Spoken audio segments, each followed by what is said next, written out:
I don't know if there's another word that I hate more than cancer.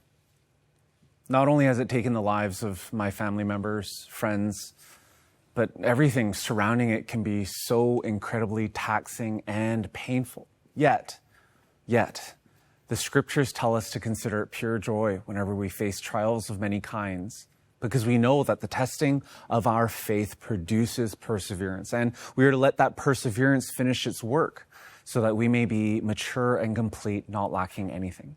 So because of this, Huntley family, this is why I'm so excited for you to hear Frank Domenichiello's story and how he saw God move in and through his diagnosis, procedures, treatments, and healing. So welcome, Frank. Welcome. Thank you. Bring us back to that moment in 2022 when you found the lump inside of your nose.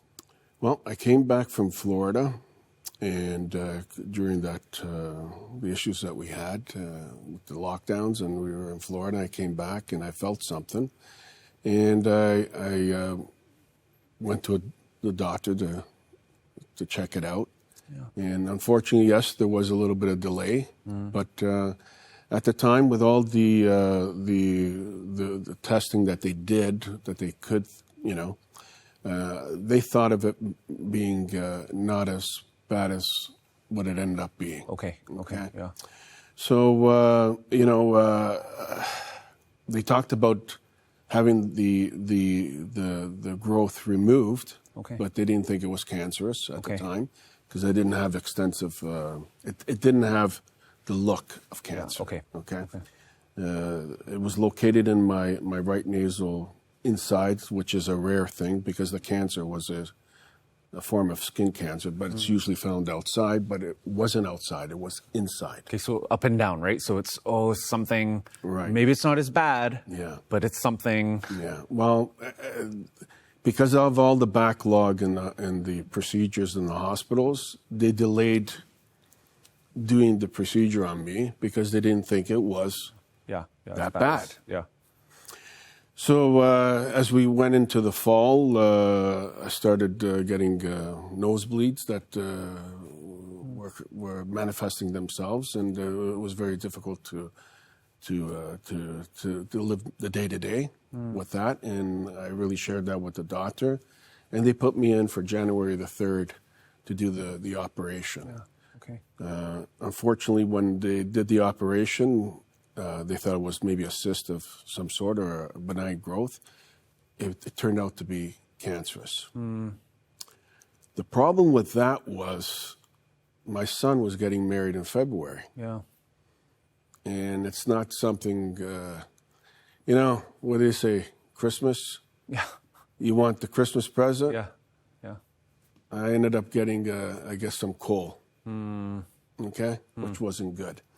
But I got through it. Me and my wife, we decided to move along. They moved us to Sunnybrook, to the excellent care facility, the doctor, the team, the treatment, the nurses. Yeah, there's a lot of people that are gifted. Yeah. And those of you that are in the medical field, if you have that gift from God and you're filled with the Holy Spirit, wow, you're dynamic. Yeah. You're powerful, because I felt ministered during that period of time. In that moment of the nervousness, the worry around it. And so you went through the radiation. Well, no, that was the first operation was diagnosis. Yeah.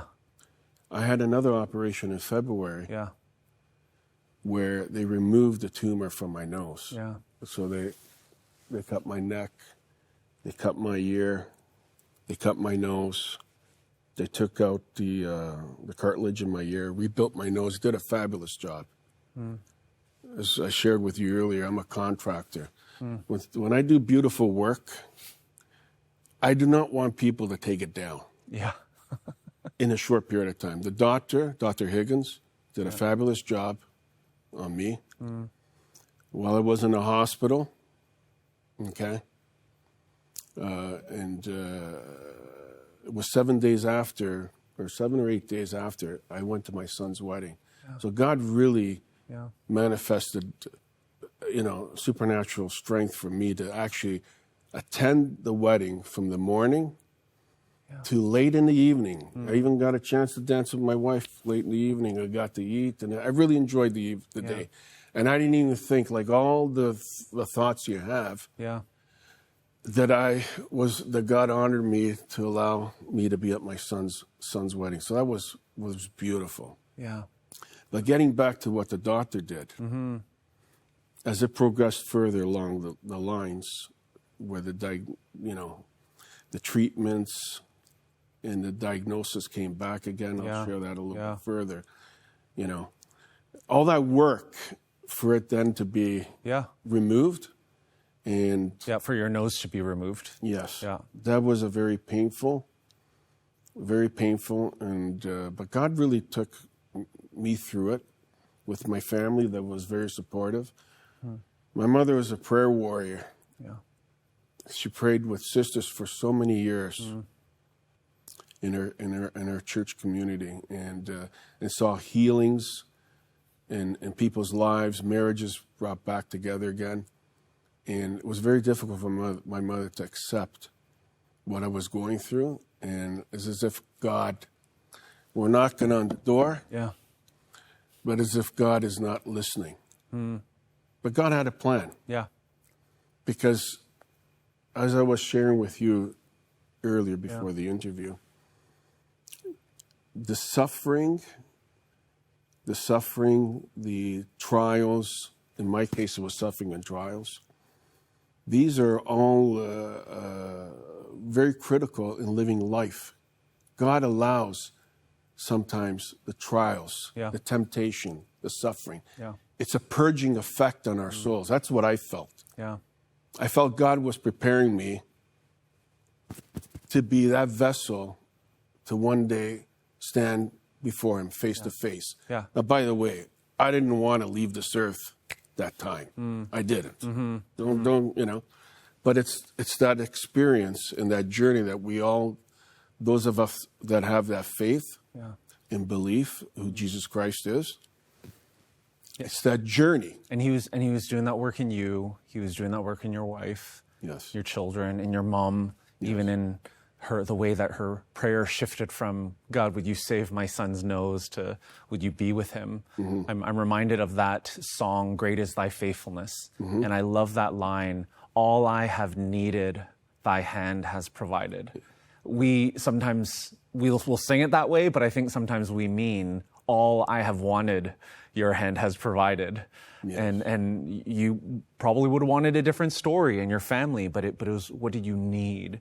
So talk to us about the fingerprints of God, because sometimes when we're going through moments like this, we're so caught up in everything that is going on. But in hindsight, a few years later, you begin seeing, oh God, oh you were doing that. Oh God, you were doing this. So share some of those stories with us. God was testing me when I had the second operation, which was very transformative on my face before my son's wedding. I was in the recovery room there with many others that were recovering from their surgery that day. And there was a patient next to me, which I didn't know at the time because everything has privacy. But you have curtains there, a privacy curtain. She was dealing with a lot of pain and suffering and anxiety, but more anxiety. And she was calling on to Jesus for comfort. And I'm laying there and with my own issues. And God was saying to me, or I felt the Holy Spirit say to me, pray for her. She needs prayer. I need prayer. Yes. I'm sitting there, and I'm not sitting there. I'm lying down. And say, Lord, I mean, I don't even know who this person is. I got my own problems. I'm going to pray for this person. I kept my mouth quiet. Then a psychiatrist came in later on in the evening. The nurses were coming in trying to comfort her. Things weren't calming down for her. And then I intervened and I spoke to her. I said, listen, you've been calling out for God to help you. Are you a Christian? Do you believe who God, Jesus Christ? Yes, I do. I said, the enemy in this situation is trying to discomfort your situation. He's using the fear to overwhelm you. Yeah. You're in the hospital. You had the operation. People there to help you. They will help. Can I pray for you? Yeah. I prayed. And when I finished praying for her, she calmed down. I had the nurses come to me after. They were saying, are you a pastor or something? I said, no, I'm not a pastor. I said, I'm a Christian. But while I was praying for her, there was a Greek lady in another area and sitting there and lying down in the bed. I didn't see her because you can't see the people. Yeah, for sure. Okay? She says, listen to this man. I took a picture of Jesus. I taped it to my back before I went to God. Jesus Christ can help you. So, like, you know, I don't know if you've ever been in a recovery room with many people that have had serious operations. Yeah. There's a lot of groaning and there's a lot of pain and suffering. Yeah.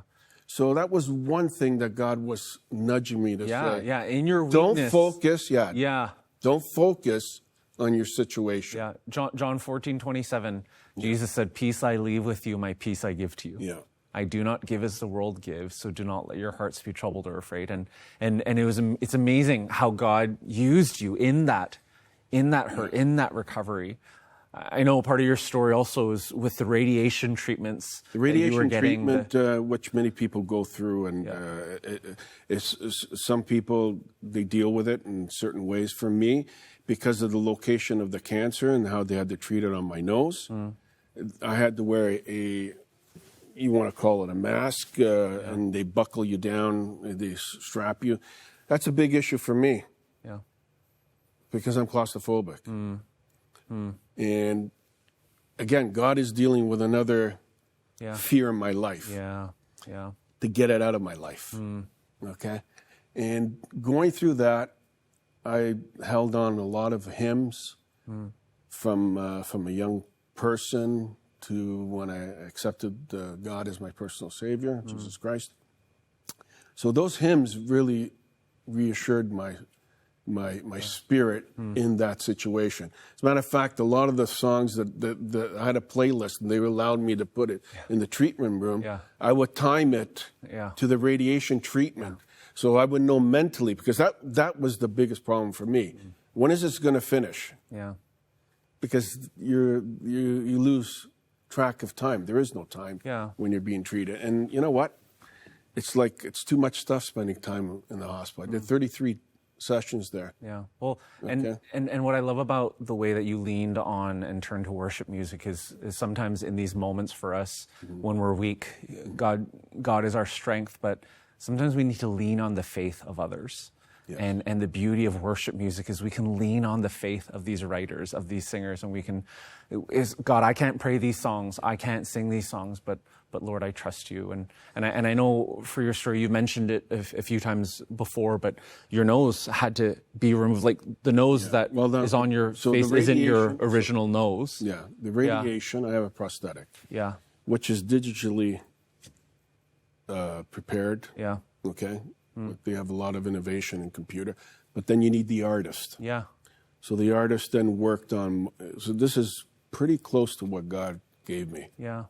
When He fashioned me in my mother's womb, right? So then, when you knew that was going to happen, and then when you saw yourself without the nose, and then you saw this coming on, like, what did that do in your relationship with God?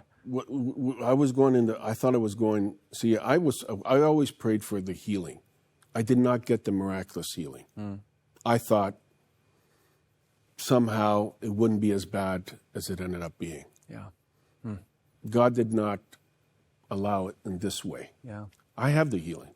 I am cancer free. Okay, it didn't go anywhere else in my body. Yeah. Wow. You know, between the hand of God and the caregivers that have the talent given them by God at Sunnybrook Hospital, the sickness didn't go anywhere else in my body. Okay, but it's a mind game. Yeah. Okay, because when I did all that treatment with the radiation, the cancer manifested itself in the same location where I got treated. And getting back to the story, if someone tells me I do a beautiful work in my contracting business, all the woodwork and the millwork, and someone says, take it all down, that happened to the doctor, Yeah.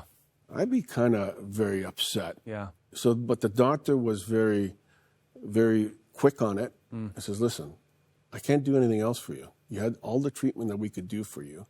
There isn't any other radiation. The chemo doesn't work. We have to remove your nose, which was a big step. But I think the whole experience of going through how God gave me rest and peace, even though at times I couldn't even breathe, I had to choose, breathe or eat. Yeah.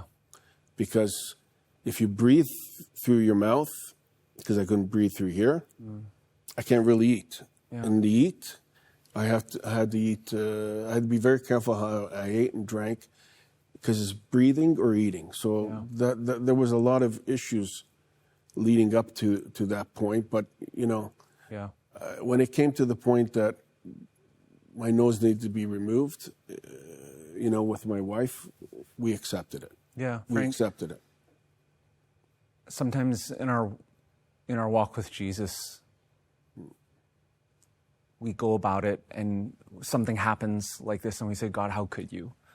And what I love about your story, and I wish we had more time to get into it, but what I love about your story is every day when you look in the mirror, right, I see you choosing to thank Jesus. I do. To say, instead of saying, oh God, how could you, you're choosing that gratitude, you're choosing that. And Huntley family, maybe there are some of you right now who feel like you can't say that.